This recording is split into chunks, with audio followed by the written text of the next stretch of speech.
I took my Krav Maga blue belt test, which is one of the advanced belts. There's only brown after this, then black. This was a 5-hour endeavor, consisting of getting beat up by a massive man in the hot sun while rolling in the dirt. I also filmed it, and looking back on the footage, I do not look like the badass I thought I would. More like a weekend commando. But I filmed it, and I'm sharing it, and I'm using this experience to reflect, and ultimately ask you as the audience member, not if I deserve this belt, but if I need it. And if you're stuck in life and doubting yourself at all in martial arts, or honestly anything else, keep watching. I hope I can give you some inspiration.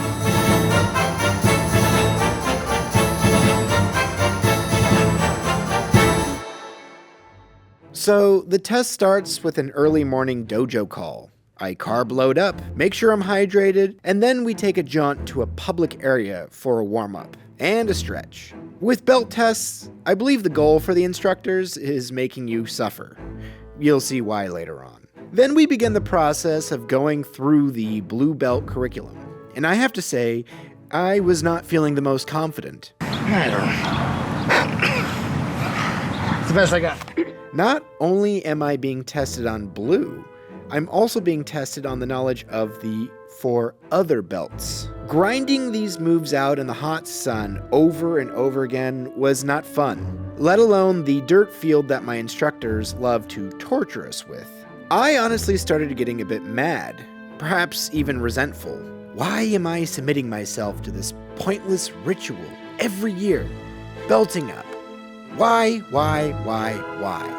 Who am I trying to impress? It's not as if a Krav Maga belt carries any weight in the martial arts community. Most of the MMA guys don't even consider this to be real. I could feel my attitude souring by the minute. But I had to remind myself why I started Krav Maga in the first place. It started because one day, I got threatened by a neighbor. He wasn't that much bigger than me, but he knew I couldn't fight, and so did I. Luckily, I was born with the gift of gab, and I was able to talk my way out of the situation. But I felt weak, vulnerable. It was there that I decided to sign myself up for a self-defense class. And here I am, 4 years later, rolling in the dirt with another grown-ass man. Oh! What's wrong? Is that wood chips in the knees? Oh. Belts are not really required in Krav Maga. It's not a traditional martial art. And to be honest, I don't really care what my belt rank is. I just want to be able to defend myself. But I've learned that the belt is the talisman that forces you to progress. It unlocks the magic powers inside of you that only can be unlocked by your pure effort and desire. So with that mindset, I changed my attitude and forced myself to lock in.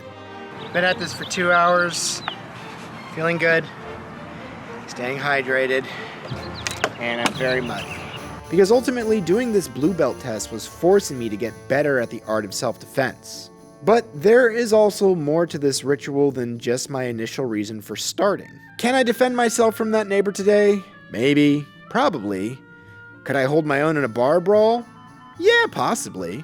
But my motivations for starting a martial art do not remain the same as my motivations for continuing it. Today, I practice Krav Maga because it's something that forces me to make life happen.